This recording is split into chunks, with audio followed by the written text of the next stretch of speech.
जय Hind observers, my self Satyavan Maurya. स्वागत है आप सभी ऑब्जर्वर्स का आपके अपने चैनल फर्राटा फिजिक्स में। फर्राटा फिजिक्स में आज हम लोग एक और एनसीईआरटी के न्यूमेरिकल की बात करने चल रहे हैं और ये जो न्यूमेरिकल हम लोग सॉल्व करेंगे क्लास 12th का न्यूमेरिकल है। तो मैं एक बार इसका पूरा एड्रेस बता देता हूँ न्यूमेरिकल का कहाँ से आया है। तो क्लास 12th का न्यूमेरिकल है, एनसीईआरटी का न्यूमेरिकल है, एडिशनल एक्सरसाइज का न्यूमेरिकल है, एडिशनल एक्सरसाइज का है और फिजिक्स का न्यूमेरिकल है। एडिशनल एक्सरसाइज का क्वेश्चन नंबर 1.28 हम लोग सॉल्व करने चल रहे हैं। फिजिक्स का न्यूमेरिकल है और फर्स्ट बुक का है। तो आप सबसे रिक्वेस्ट है कि आप लोग ये क्वेश्चंस ओपन कर लीजिए, क्वेश्चंस को पहले पढ़िए, उसके बाद हम लोग इस क्वेश्चंस को सॉल्व करते हैं, ठीक है। तो मैं फिलहाल क्वेश्चन को मैं स्क्रीन पर लगा दे रहा हूँ तो और मैं साइड भी हो जा रहा हूँ, तो आप लोग इसको ध्यान से देखिएगा कि मैं क्वेश्चन को पढ़ रहा हूँ, ठीक है। एकदम फोकस होकर इसको देखिए, तभी आपको समझ में आएगा और तभी क्वेश्चन करने में मज़ा आएगा, ठीक है। चलिए देखिए क्वेश्चन क्या कह रहा है। 1.28 में तीन पार्ट हैं, part A, part B, part C. तो तीनों पार्ट को पहले मैं पढ़ रहा हूँ, फिर 1 by 1 हम लोग सॉल्व करेंगे। चलिए देखिए, a conductor a with a cavity as shown in figure is given a charge Q, show that the entire charge must appear on the outer surface of the conductor. B में आपको दिया गया है another conductor B with a charge Q is inserted into the cavity keeping B insulated from A, so that the total charge on the outside surface of A is Q plus Q. Figure B. A sensitive instrument is to be shielded from the strong electrostatic field in its environment. Suggest a possible way. ठीक है, तो चलिए इसको हम लोग part A को सबसे पहले सॉल्व करते हैं। तो चलिए देखिए, पार्ट ए में कह रहा है एक फिगर आपके पास है। सपोज करते हैं पार्ट ए के पास एक फिगर है कंडक्टर का, ठीक है, और इसके पास क्या है, एक कैविटी है ए। ये जो कैविटी है दिस इज द कैविटी ए, ठीक है। और इसमें क्या कह रहा है, given a charge Q show that the entire charge must appear on the outer surface. इसका कहना यह है कि जब आप यहाँ इस कैविटी को कोई चार्ज क्यू देते हैं, जैसे ही आपने इस कैविटी को कोई चार्ज क्यू दिया तो ये चार्ज कहाँ चला जाता है, यहाँ पे सरफेस पर चला जाता है। तो हमें इस चीज़ को प्रूफ करना है या दिखाना है कि इसका चार्ज सरफेस पर चला जाता है। तो इसके लिए हम लोग गॉसेस थ्योरम की बात करेंगे। अब this is a conductor, this is a conductor, ठीक है। तो चलिए देखिए, जैसे ही हम लोग इसको चार्ज देते हैं तो ये चार्ज बाहर चला जाता है, क्यू हो जाता है।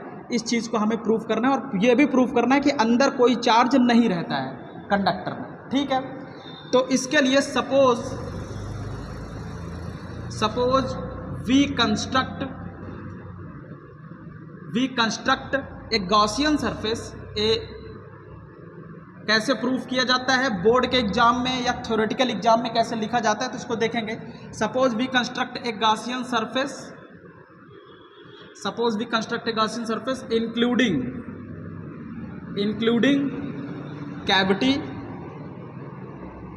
Cavity A and inside the conductor, ठीक है। कंडक्टर के अंदर एक हम लोग अपना गॉसियन सरफेस कौन सा ले लेते हैं, ये वाला गॉसियन सरफेस ले लेते हैं, ठीक है। ये हमारे पास क्या है, एक गॉसियन सरफेस है, ये इमेजिनरी गॉसियन सरफेस होता है। तो इस गॉसियन सरफेस को जब हम लेते हैं तो टोटल, और सपोज करते हैं यहाँ पे चार्ज कितना है, स्मॉल क्यू, तो टोटल फ्लक्स इस सरफेस से कितना जाएगा गॉसियन लॉ के हिसाब से, तो total flux through the Gaussian surface is equal to कितना हो जाएगा, Q अपॉन एप्सिलॉन। अगर एप्सिलॉन इसका जो है परमिटिविटी है तो फाई इजकल टू हो जा रहा है Q अपॉन एप्सिलॉन, ओके। अब phi equal to E into d s equal to Q upon epsilon. Total charge हमको बताना है तो Q इजकल टू हो जाएगा E into epsilon into d S, okay. अब हम जानते हैं कि कंडक्टर के अंदर इलेक्ट्रिक फील्ड की वैल्यू कितना होता है, 0। Inside the conductor electric field is 0। तो कंडक्टर के अंदर electric field, so since inside the conductor, since inside the conductor, conductor के अंदर, मेटल के अंदर हमेशा इलेक्ट्रिक फील्ड 0 होती है, बॉडी चाहे सॉलिड हो चाहे हॉलो हो। तो E = 0 हो जाएगा, E = 0, सो Q = 0। तो इसका मतलब ये हुआ कि जैसे ही हम इसको कोई चार्ज देते हैं तो पूरा का पूरा चार्ज कहाँ चला जाता है, सरफेस पर। और ये गॉसियन सरफेस कहीं पे भी ले सकते हैं इनसाइड द बॉडी। तो इसका मतलब ये हुआ this is Q = 0 and this proof is for, this proof is for arbitrary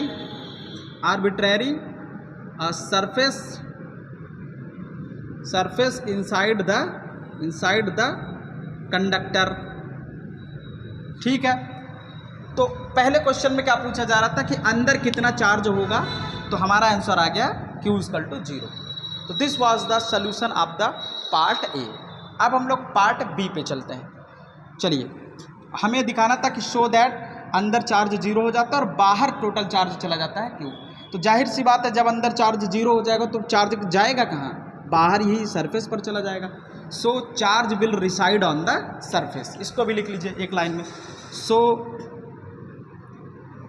charge will reside on the surface. ठीक है, चलिए अब हम लोग पार्ट बी में चलते हैं। This was the part A.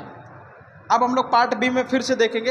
Another conductor B with a charge Q is inserted into the cavity keeping B insulated from A. तो चलिए पार्ट बी के लिए रेडी हो जाइए। फिर से डायग्राम बना लेंगे। चलो, इसको सब लोग आप नोट करते चलिएगा, ठीक है। एक अच्छा सा न्यूमेरिकल का नोट्स बना लीजिए ताकि आपको चीज़ें समझने में, फिजिक्स समझने में बहुत आसानी हो। देखिए, हमारा जो टारगेट होता है वो इस तरह से होता है कि आप फिजिक्स को सबसे अच्छे तरीके से समझ पाएँ, ठीक है। चलिए पार्ट बी में अब हम लोग चलेंगे। पार्ट बी में कह रहा है कि जैसे एक हमारे पास क्या है, कंडक्टर है, तो इसमें क्या था, एक कैविटी था ए, और उसके बाद क्या हो रहा है कि इसके अंदर एक कंडक्टर हमने रख दिया है, कंडक्टर है बी, और उस पर हमने चार्ज कितना दे दिया, स्मॉल q। कैविटी के अंदर हमने रखा एक कंडक्टर जिसको हमने चार्ज दे दिया q, और बाहर, अच्छा, जब पहले हमने दिया था पार्ट ए में, इसके पास ऑलरेडी कौन सा चार्ज था, कैपिटल Q। ओके, तो कैपिटल Q जब चार्ज था, तो अब इस कैविटी के अंदर एक जब कंडक्टर रखा, उस पर चार्ज Q दिया, तो आखिर ये चार्ज कहाँ जाएगा, सरफेस पर कितना चार्ज हो जाएगा, ठीक है। तो इसकी वर्किंग को देखिएगा। देखिए, जैसे ही हम लोग किसी कंडक्टर को यहाँ स्मॉल q चार्ज देते हैं कैविटी के अंदर, तो क्योंकि ये पूरी की बॉडी, पूरी बॉडी क्या है, कंडक्टर है। कंडक्टर में चार्ज बहुत आसानी से फ्लो हो सकते हैं। तो जैसे ही ये चार्ज प्लस q यहाँ पे दिया जाएगा, तो ये प्लस q चार्ज इस कंडक्टर के अंदर जो निगेटिवली चार्ज इस्टेब्लिश रहेंगे, उनको धीरे धीरे शिफ्ट करवा के इसके अंदर यहाँ पे कर लेगा। ओके, तो इसका मतलब इस कैविटी के अंदर का जो सरफेस होगा, अंदर की तरफ सारे माइनस चार्ज यहाँ पे आके कलेक्ट हो जाएंगे, और जितना q चार्ज ये रहेगा, स्मॉल q चार्ज, उतना ही यहाँ पे माइनस q चार्ज इस्टेब्लिश हो जाएगा।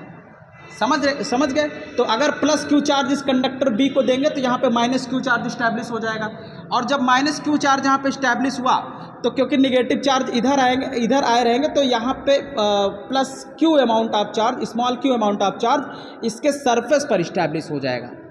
समझ गए, plus q amount of charge इसके सरफेस पर इस्टेब्लिश हो जाएगा, और पहले से इसके पास प्लस q चार्ज था। अब ये वाला प्लस q चार्ज यहाँ पे आ गया, तो टोटल इस पूरे सरफेस पर कितना चार्ज हो गया, capital Q plus small q। समझ गए। तो जब भी कभी भी किसी कैविटी के अंदर कोई चार्ज रखते हैं, तो वो वही चार्ज, वही साइन का चार्ज सरफेस पर आ जाता है। समझ गए। अगर यहाँ पे माइनस q चार्ज रखते तो माइनस q यहाँ पे आ जाता, स्मॉल q, ठीक है। तो ये पूरा था हमारा रीज़न कि कैसे जो है पूरे सरफेस पर चार्ज आ जाता है। ठीक है, तो इसको आप लोग जो है जैसे जैसे जैसे मैंने बताया इसको लिख लीजिएगा। मैं थोड़ा सा यहाँ पे इसको लिख भी देता हूँ, ऐसे देखिएगा। When a conductor inside cavity, देखिए कैसे लिखा जाता है, इसको भी हम लोग देखेंगे। When a conductor inside the cavity B is given a plus q charge, then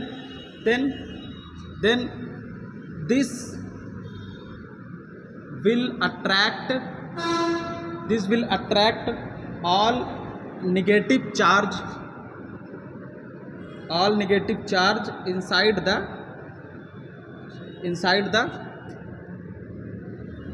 cavity. So plus q charge, small q charge reside outer surface due to the induction process. So total charge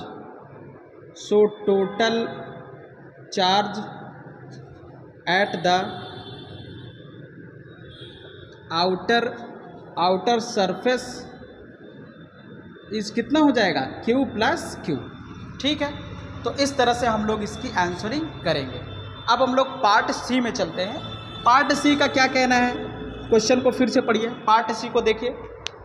part सी में क्या कह रहा है, देखिए, a sensitive instrument is to be shielded from the strong electric field in its environment, suggest a possible way. देखिए जैसे मान लीजिए कि हमारे पास एक यहाँ पे कुछ इंस्ट्रूमेंट हैं, सपोज दैट कुछ इंस्ट्रूमेंट हैं इस तरह से, तो ये इंस्ट्रूमेंट है हमारे पास। ठीक है, अब ये इंस्ट्रूमेंट इलेक्ट्रिक फील्ड से अफेक्टेड हो जाता है। जैसे इलेक्ट्रिक फील्ड हुई तुरंत इसका कुछ ना कुछ चेंज हो जाएगा और तुरंत ये ख़राब भी हो सकता है और मतलब कुछ चेंजेस लेके आ जाएगा रीडिंग में भी या इंस्ट्रूमेंट्स में भी कुछ भी। तो इसका मतलब इसको हमें इलेक्ट्रिक फील्ड से बचाना पड़ेगा। इलेक्ट्रिक फील्ड से बचाने के लिए हम लोग क्या करेंगे, इसको हम लोग मेटालिक केस में रख देंगे, कंडक्टिंग केस में इसको रख देंगे क्लोजली पैक करके, या फिर मेटालिक केस, एक ही बात हो गई, मेटालिक केस में रख देंगे।